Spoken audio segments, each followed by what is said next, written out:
Compartir mi pantalla. Yo tengo preparadas unas diapositivas. Ustedes me dirán si pueden ver las diapositivas. ¿Pueden verlas? Sí, profe. Listo, entonces empecemos enunciando la agenda del día. En primer lugar, vamos a realizar una reflexión. En segundo lugar, una socialización del examen del primer periodo, que fue en la parte donde quedamos en el primer periodo antes de que empezara todo lo de la pandemia. A la semana siguiente de que iniciáramos la pandemia, por allá el 20 de marzo, íbamos a hacer el examen del periodo. Lo hicimos virtual. La idea es socializar, lo que ustedes no se queden pensando cuáles eran las preguntas correctas. Tercer lugar, voy a explicarles las temáticas del segundo y tercer taller que corresponden al segundo periodo y corresponden también a los temas que vimos de reactivación económica y de la economía durante la pandemia. Ya los temas del cuarto y quinto taller es lo que corresponde a la opinión pública y a los medios masivos de comunicación. Y en cuarto lugar, vamos a explicar la actividad de las horas de constitución.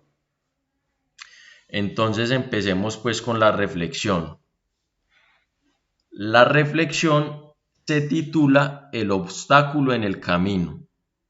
Dice así: hace mucho tiempo, un rey colocó una gran roca obstaculizando un camino.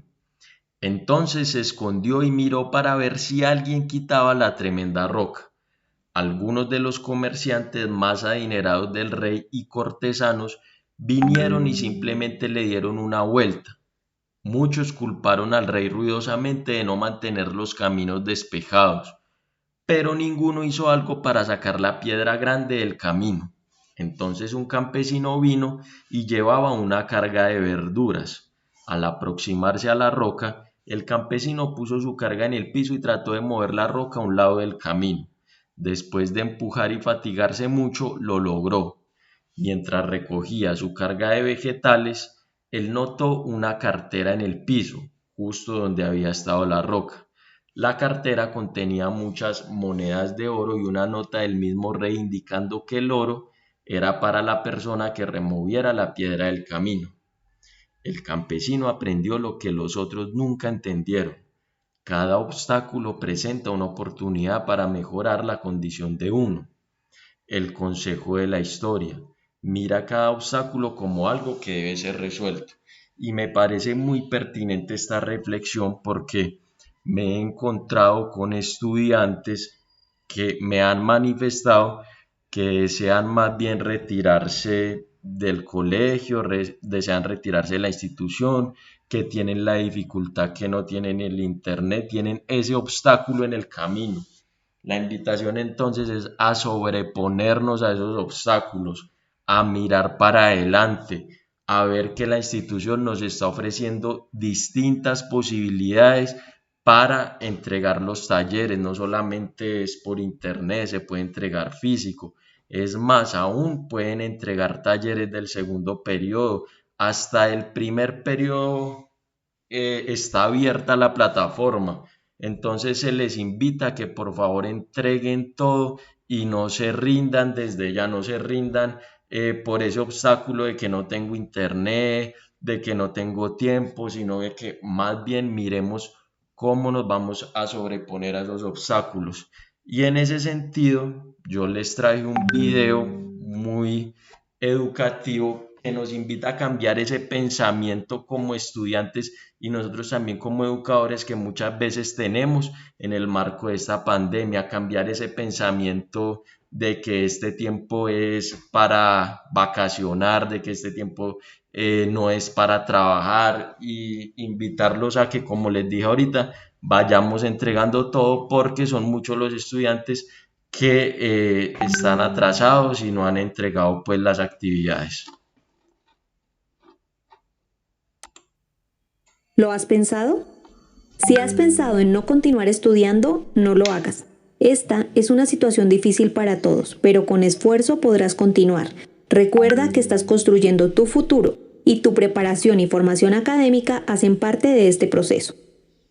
Si has pensado en quedarte durmiendo todo el día, no lo hagas. Recuerda que tienes deberes diarios de tu colegio y de tu casa con los cuales debes cumplir. Esto te ayudará con tu formación integral. Si has pensado en que no estás aprendiendo nada, no lo hagas.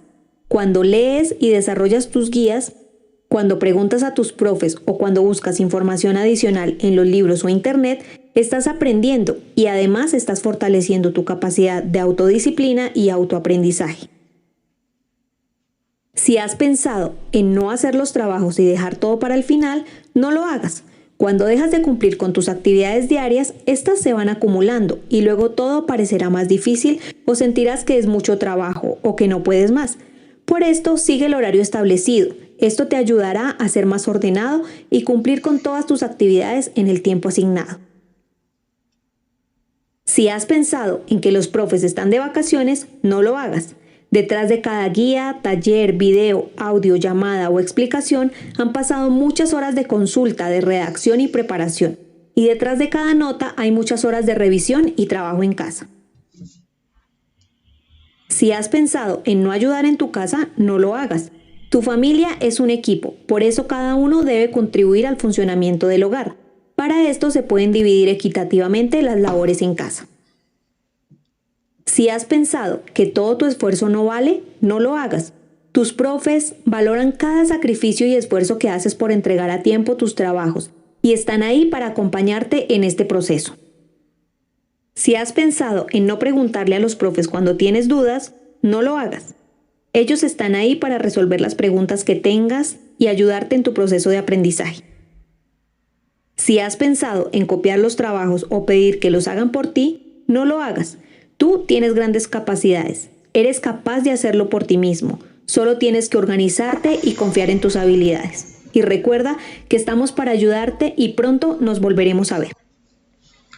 Bueno, me parece muy pertinente el video. Como les decía, nos invita a cambiar ese pensamiento de que en esta pandemia pues nosotros tenemos que estar es haciendo nada, nos invita es a trabajar, nos invita a que si tenemos dudas no pensemos dos veces en decirle al profesor, en escribirle y salir de la duda, en que no, que si este taller pues ya es muy viejo, yo para qué lo envío, no.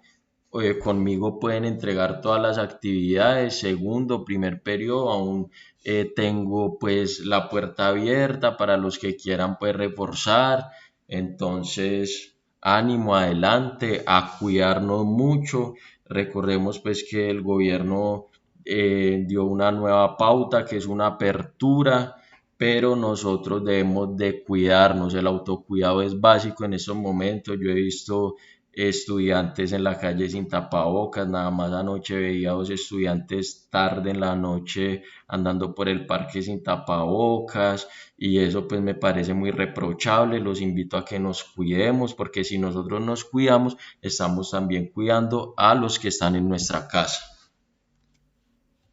Bueno, continuando con la agenda entonces, como les decía, vamos a socializar el examen del primer periodo. La idea es que ustedes no se queden con la duda de cuáles eran pues las preguntas correctas. Entonces empecemos con la primera pregunta. Nos dice, a partir del asesinato de Jorge Eliezer Gaitán, inicia en Colombia un periodo conocido como A, el Frente Nacional; B, la violencia partidista; C, el bipartidismo; D, la violencia gaitanista. ¿Quién sabe cuál es la respuesta correcta ahí y no la quiere compartir?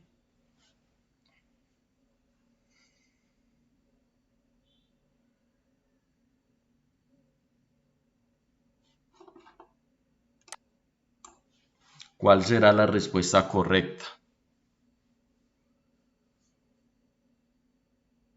Recuerden que este tema lo vimos ampliamente en el primer periodo.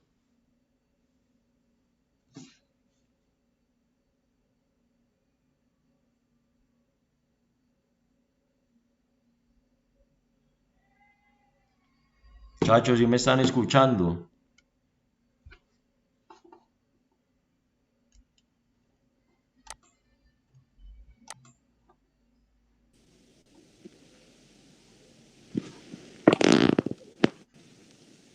¿Cuál será la respuesta correcta?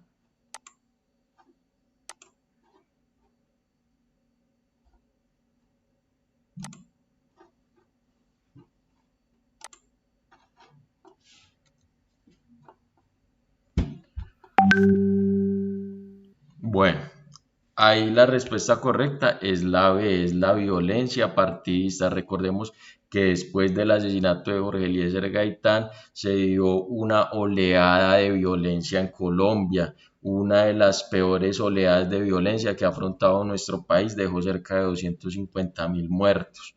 Listo. La segunda pregunta entonces nos dice, espérenme un segundo para que la podamos ver más completica.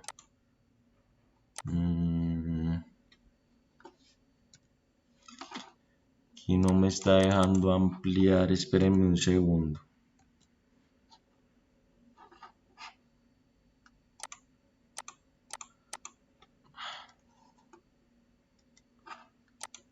Ya. Bueno. Uno de los siguientes no es un punto del actual proceso de paz entre el gobierno de Juan Manuel Santos y las FARC. Ojo que la pregunta dice no es un punto. A, el narcotráfico. B, las víctimas. C, la reforma rural integral. D, el problema de las vías nacionales. ¿Alguien quiere colaborar con la respuesta correcta? La D. La D, el problema de las vías nacionales. ¿Quién lo dijo?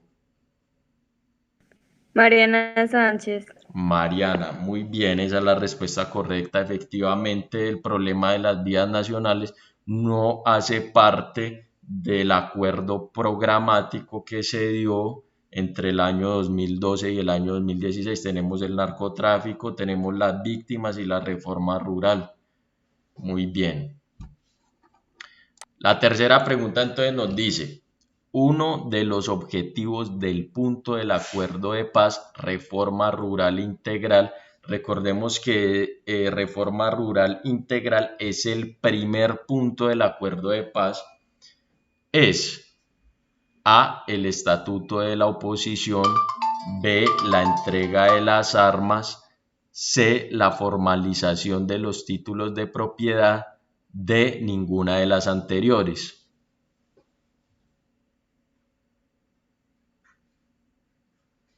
¿Quién conoce la respuesta? Pues la B, no.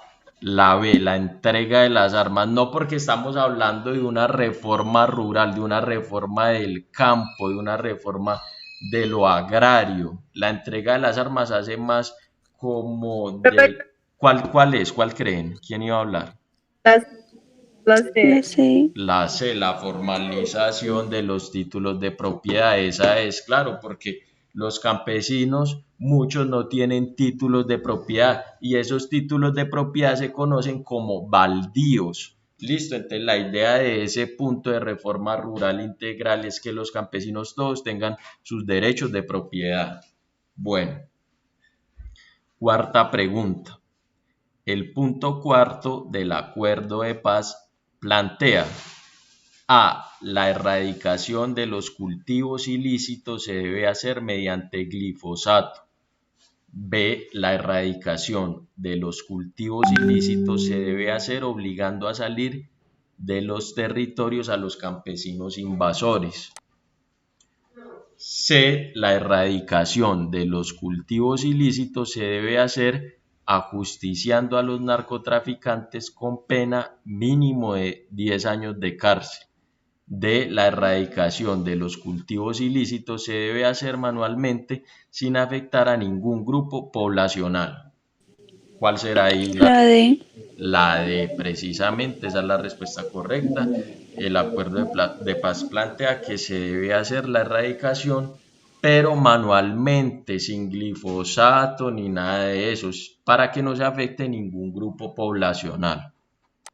Quinta pregunta. El proceso de paz que antecedió con éxito al actual fue A. El proceso de paz con el ELN de 1986, B. El proceso de paz con las autodefensas de 2001, C. El proceso de paz con el M-19 de 1989, D. El proceso de paz de 1957 con las guerrillas liberales. ¿Cuál es? La C.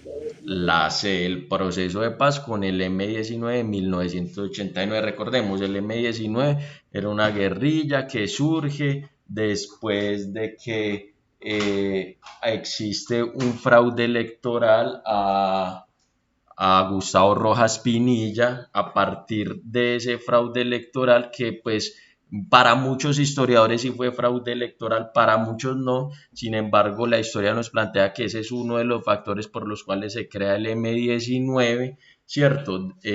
Porque pues hay un fraude electoral, las elecciones las gana Misael Pastrana, padre del expresidente Andrés Pastrana, y entonces surge la guerrilla del M-19, pero esa guerrilla entonces hace un proceso de desmovilización, un proceso de paz en 1989. Bueno, sexta pregunta. El marco jurídico para la paz del actual proceso de paz lo sustenta principalmente A. La Ley de Justicia y Paz del año 2005, B. La Ley de Reparación, C. La Ley 1448 del año 2013, Ley de Restitución de Tierras, D. La Ley de Amnistía Política. ¿Cuál es?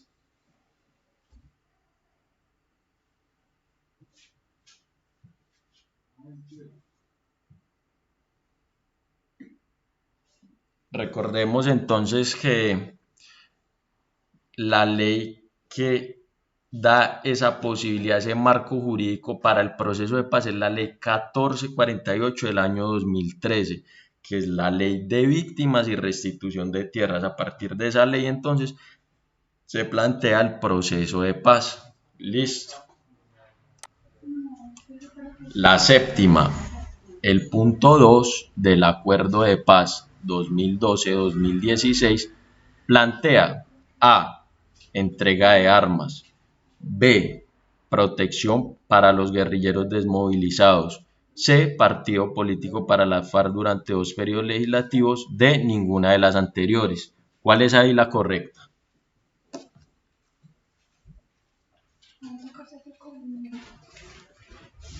¿Cuál será?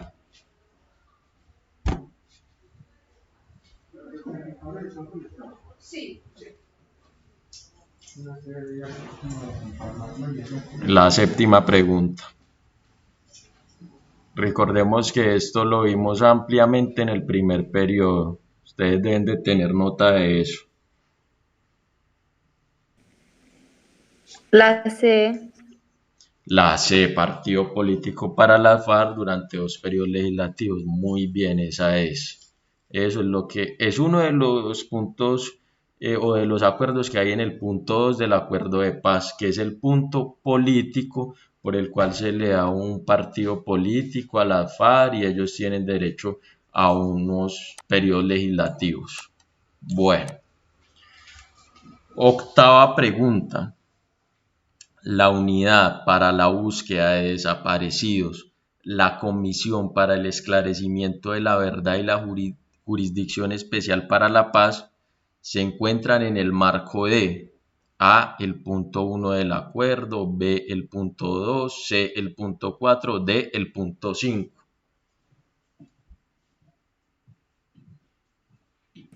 La D. La C. El punto 4. No, la D. La D, exactamente, esa es, muy bien. Todos estos organismos se crean en el punto último del acuerdo de paz, muy bien. Principalmente en estos momentos, el organismo que está causando más polémica, ustedes lo han visto en las noticias, es la Jurisdicción Especial para la Paz, también conocida como la JEP. Este es un tribunal muy problemático porque muchos sectores políticos se oponen a este tribunal. Listo. Novena pregunta. La solución que las élites de los partidos políticos dieron a la problemática de la violencia de los años 50 en Colombia fue, recordemos, esa violencia de los años 50 es producto en gran parte del asesinato de Jorge Eliezer Gaitán. ¿Cuál solución entonces dieron esas élites, esos partidos políticos a esa violencia? A, el proceso de paz de 1957, B, el Frente Nacional, C, el gobierno de Gustavo Rojas Pinilla, D, ahí C son correctas. ¿Cuál es ahí la correcta?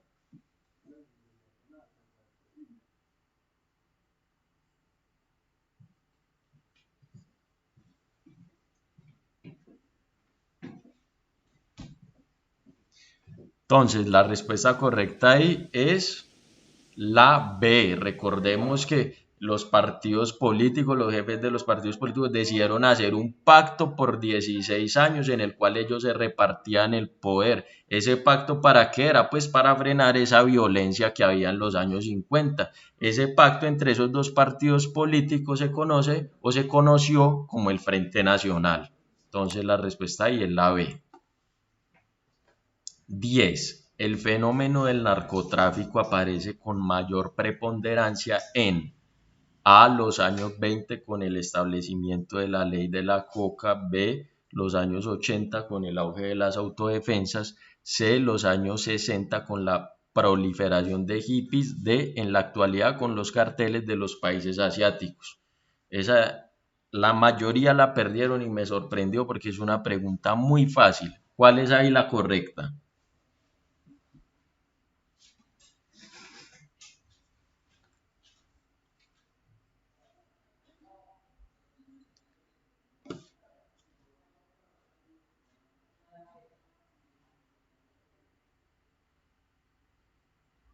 ¿Cuál será?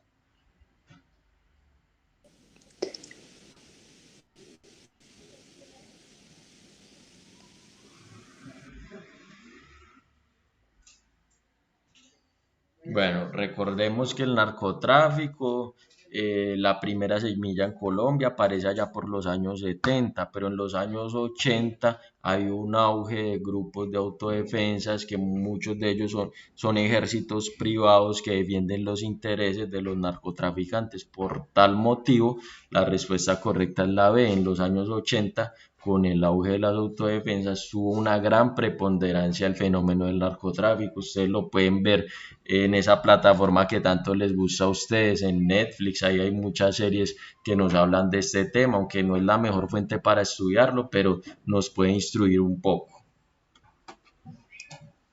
Bueno, pasamos entonces ahora a la explicación de los talleres que les he enviado durante esta contingencia. El primer taller se denominaba el coronavirus, una amenaza a la economía colombiana.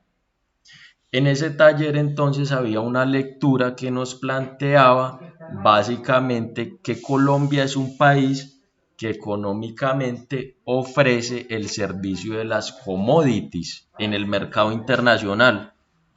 Pero ¿qué será entonces eso de la commodity? Resulta que la commodity es un término que se refiere a bienes físicos que constituyen componentes básicos de productos más complejos. ¿Qué quiere decir eso? Colombia es un país del sector primario, como ustedes bien lo saben. Hay tres sectores de la economía: primario, secundario, terciario. Primario, todo lo que es la explotación de los recursos naturales. Secundario, el procesamiento de esos recursos naturales en industrias. Terciario, la comercialización de todos esos productos, de toda esa cadena productiva, es el sector terciario, que entonces ya están los bienes y servicios, como el internet, la educación, todo eso hace parte del sector terciario, el comercio. Listo. Colombia es un país que ha fijado su economía en el sector primario, en las commodities, en exportar esos bienes que nos da la tierra, como la minería, ¿cierto? Como el petróleo. En ese sentido, entonces, Colombia aporta al mercado internacional con materias primas, producto de la minería y la explotación del petróleo. Este último rubro, el petróleo, es el más importante de la economía colombiana. Es lo que más nos genera ingresos a nosotros. Antes, en los años 50, en los años 20, 30, ¿cuál era ese producto insignia de la economía colombiana? Les pregunto yo a ustedes, ¿cuál era?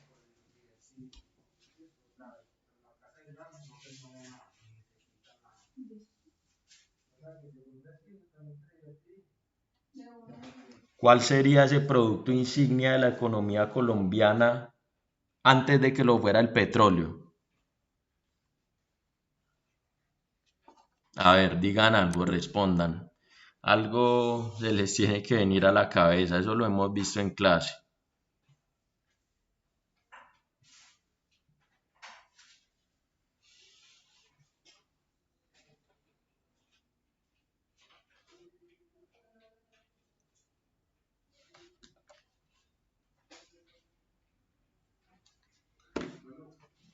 Bueno, parece que se les olvidó entonces. Recordemos que el café era el producto insignia de la economía colombiana, era el café. En estos momentos es el petróleo, listo. Existen otras economías ilegales como lo son el narcotráfico, que también representan un gran rubro en la economía, hay que decirlo. Sin embargo, en la economía legal en este momento el más importante es el petróleo, listo.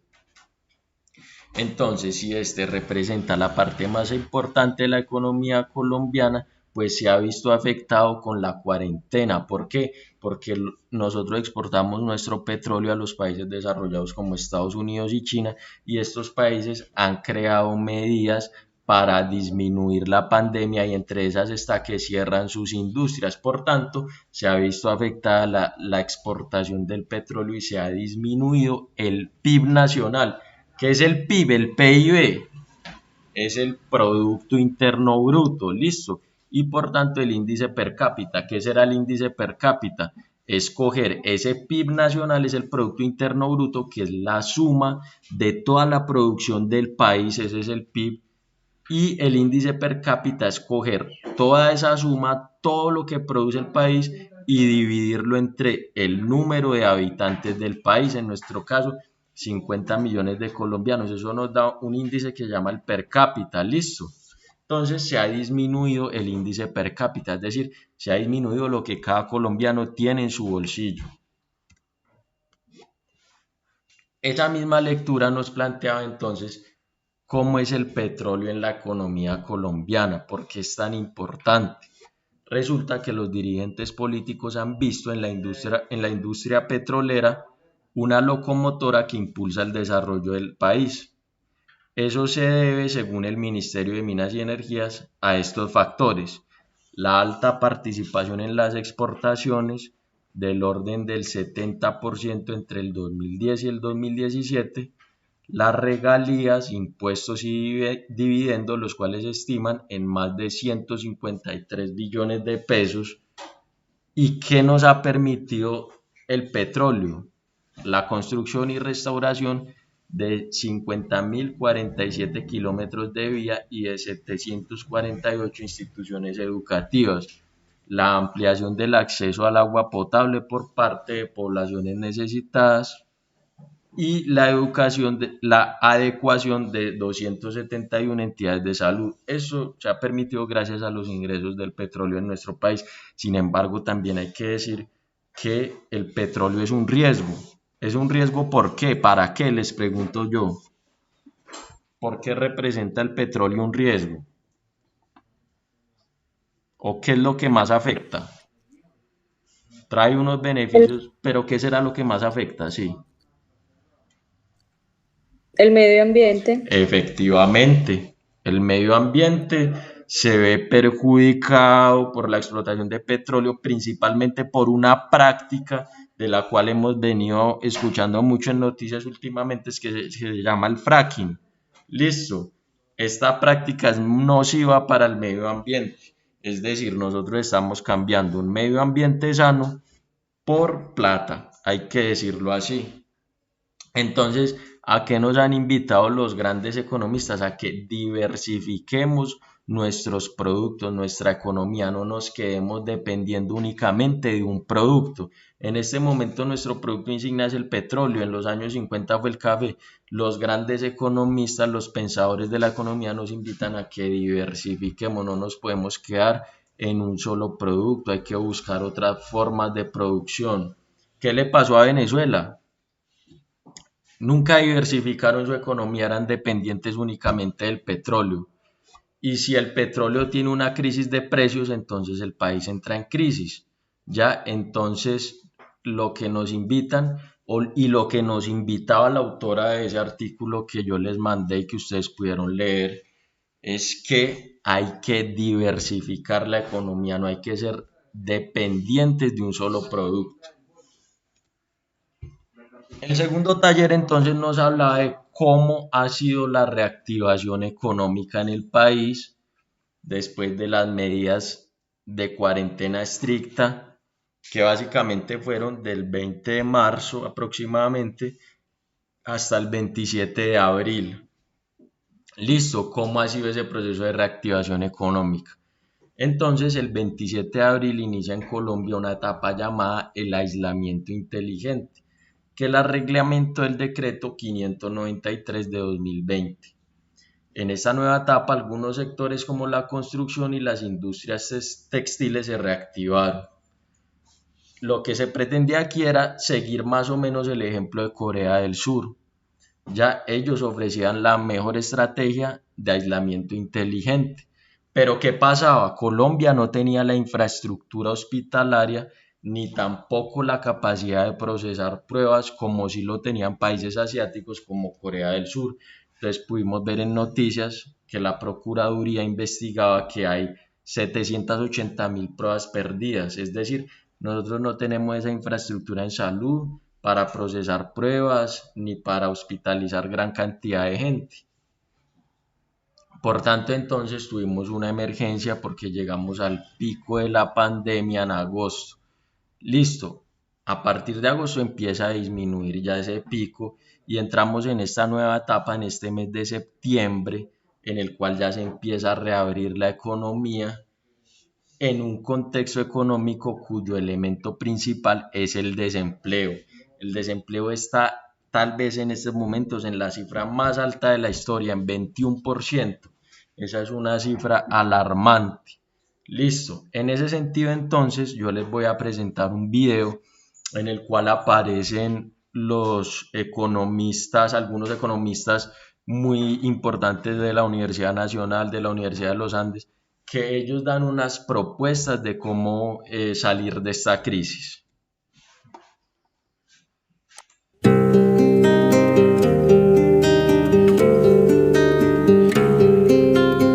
Las medidas adoptadas para contener la pandemia por COVID-19 han desatado una crisis más allá de los temas de salubridad. El Banco Mundial dice que el coronavirus hunde la economía en la peor recesión desde la Segunda Guerra Mundial. Esta podría caer un 5.2%. Se espera que mercados emergentes y economías en desarrollo se contraigan en un 2.5% durante el 2020 y la disminución de los ingresos per cápita, que puede ser de un 3.6%, llevaría a millones de personas a la pobreza extrema. Queda la pregunta, ¿quién va a pagar por los daños económicos de la pandemia en Colombia?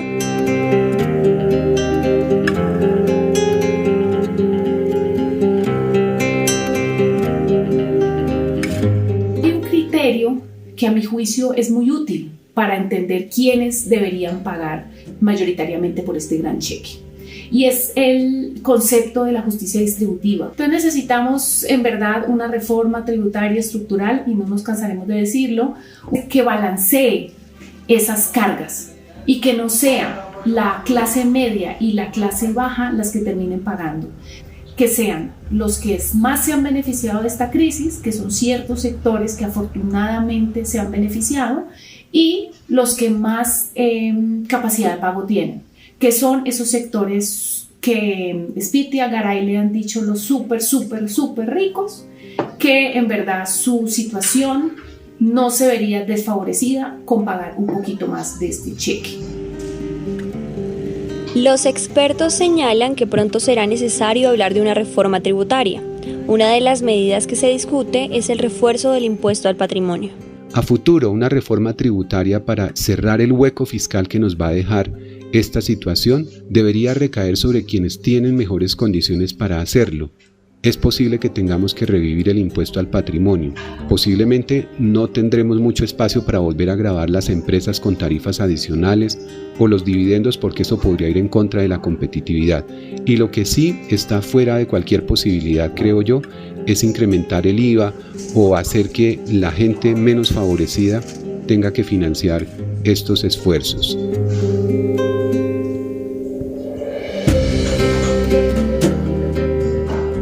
Los elementos básicos de una reforma tributaria como la que aspiramos quienes presentamos una demanda contra el Estatuto Tributario por violar el principio de progresividad son relativamente claros y han sido señaladas por varias comisiones que han abordado el tema. Primero, simplificación. Tenemos un sistema tributario excesivamente enredado. Segundo, eliminación de todos los privilegios tributarios que no tienen justificación económica, que son la mayoría. Tercero, fortalecimiento del impuesto al patrimonio. Con esos solo 3 elementos uno ya tendría una reforma, un estatuto tributario mucho más progresivo que permitiría darle a la política fiscal un sentido redistributivo. Se han planteado diferentes alternativas. Por ejemplo, Luis Carlos Reyes, director del Observatorio Fiscal de la Javeriana, señala que el gobierno debe crear subsidios a la nómina, pero que igualmente, al pensarse una reforma tributaria, debería aumentar los impuestos a las empresas para cerrar el hueco fiscal. Estas y otras medidas plantean los analistas para que los estragos de la pandemia no terminen afectando a los menos favorecidos.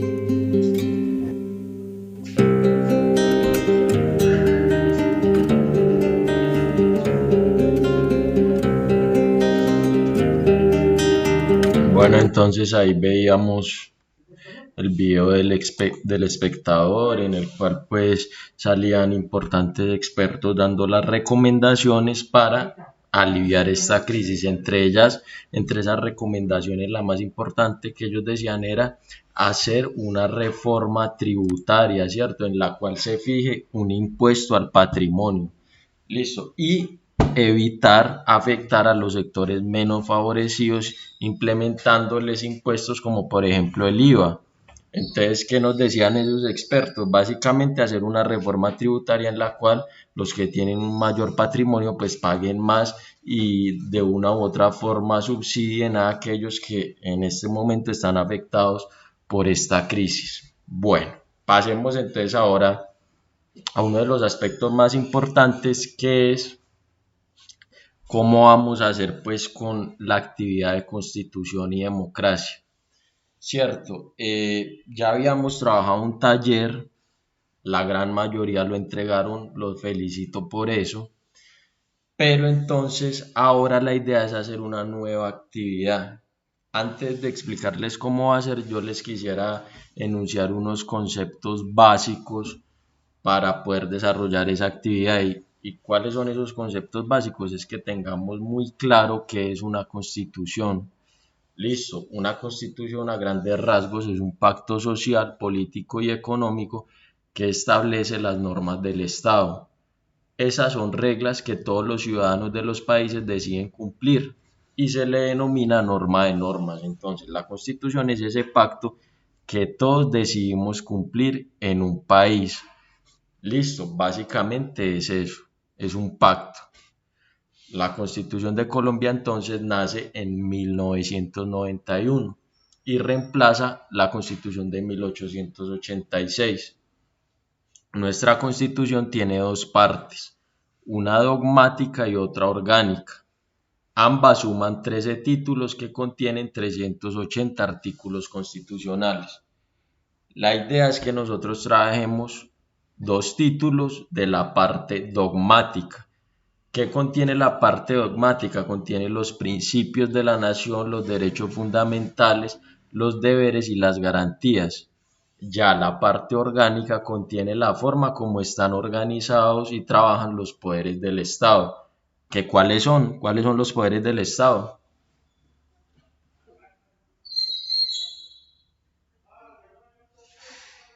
Recordemos los poderes, las ramas del poder público, ¿cuáles es que son?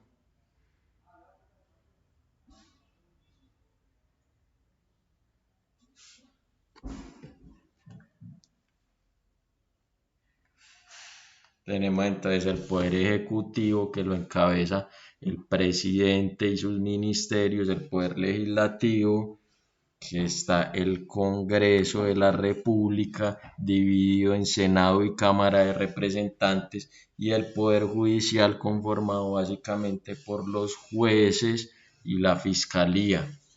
Listo. Entonces, esa parte orgánica nos dice cómo van a trabajar los poderes del Estado, los partidos políticos, la participación democrática. Nosotros nos vamos a centrar, como les dije, en la parte dogmática, principalmente lo que tiene que ver con los derechos fundamentales. Entonces, la actividad que yo les propongo es que vamos a hacer un video muy corto, un video de máximo 3 minutos, en el cual ustedes me van a decir en qué consiste un derecho que yo les voy a asignar, que enseguida les voy a mostrar en una lista. Ustedes me van a decir en qué consiste ese derecho y si en Colombia se cumple o no, o en qué medida se cumple ese derecho. Como les digo, es un video muy corto de máximo 3 minutos. La entrega sería entonces para el 18 de septiembre. Ustedes pueden contar con asesoría permanente para que si necesitan que les explique el derecho. Los derechos, la verdad, son muy cortos. O sea, yo no les voy a poner a leer un artículo de 3 páginas, no. Un derecho básicamente son 3 líneas. Les voy a mostrar acá la Constitución política. Entonces, miren, nosotros la idea es que trabajemos estos derechos fundamentales. Miren lo corto que es un derecho. Por ejemplo, el artículo 10, el castellano es el idioma oficial del Estado. Las lenguas y dialectos, o sea, miren lo corticos que son. Entonces, la idea es que yo les asigne a ustedes un artículo por estudiante y, como les digo, ustedes simplemente van a hacer el video y me van a decir en qué medida se cumple ese derecho o no. Listo, acá está la lista de los estudiantes con los artículos. Como les digo, si tienen alguna pregunta, ustedes perfectamente me la pueden hacer, siempre estaré dispuestos a asesorarlo. ¿Tienen alguna duda de esto? Estamos de acuerdo con este trabajo. La verdad es un trabajo muy sencillo y muy corto para que con esto vayamos pagando horas constitucionales. Si al señor... Profe, Sí, dígame. el video, ¿cómo tiene que ser? O sea, el video es nosotros directamente mostrándonos en la cámara y hablando, ¿o cómo? Usted lo puede hacer, si usted quiere, usted aparece, o si usted quiere, usted puede hacer un video, usted explicativo con imágenes y usted lo narra. Si usted quiere aparecer, perfecto. Si no quiere aparecer, también lo puede hacer, como le digo, mostrando imágenes y usted narrando. Listo. Como les digo, es un video corto, 3 minutos máximo. La idea es que después lo recopilemos todos en un trabajo y queda una gran evidencia del trabajo en Constitución. Ya, como les dije, teníamos un taller, ahora tenemos este video. La idea sería poner un tallercito más, máximo 2, yo diría que 1. Y ya si el señor coordinador lo autoriza, ya con eso libramos las horas de Constitución, si el señor coordinador pues nos autoriza. ¿Están de acuerdo? Profe, entonces usted a cada uno nos va a dar ¿cómo es que se llama eso? Un artículo, sí. Un artículo. Sí, exactamente. Juancho, ahí en la pantalla está. Ahí están, ve, ahí está cada uno, el artículo que le toca a cada uno. Ya ustedes pues lo leen, si tienen dudas, como les digo, me preguntan, yo voy a estar siempre dispuesto a orientarlos. Y ya es explicar el artículo y decir en qué medida se cumple o no en Colombia, y ya, no es más.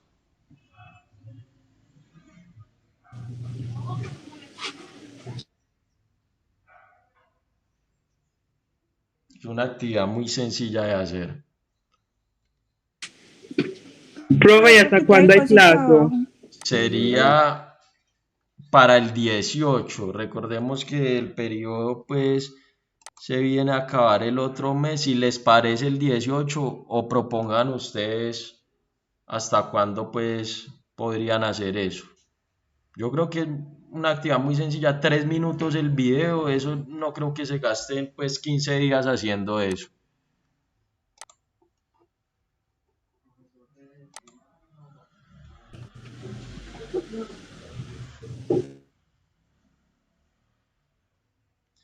Entonces sería para el 18 es viernes, el próximo viernes.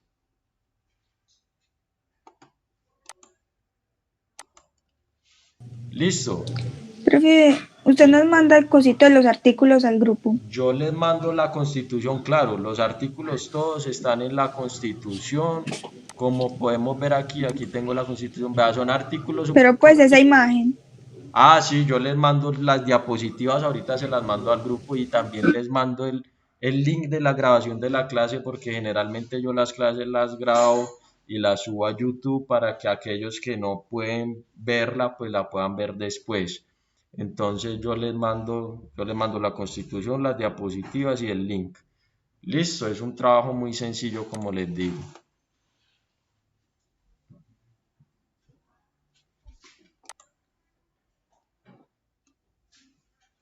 Bueno, entonces como no veo más objeciones, entonces quedamos así. Les envío un fuerte abrazo. Espero que se cuiden mucho en esta etapa, pues que ya es sálvese quien pueda prácticamente. Nos tenemos es que cuidar. Todo depende de nosotros, del autocuidado. Ya saben que la duda que tengan con el video, no duden en decirme, en llamarme. Estoy disponible hasta las 7 de la noche, pues desde las 7 de la mañana hasta las 7 de la noche para colaborarles con los videos. Y si deben actividades del segundo, del primero, la plataforma está abierta y aún la pueden entregar, listo. Entonces les envío un fuerte abrazo. Chao, que terminen de pasar bien.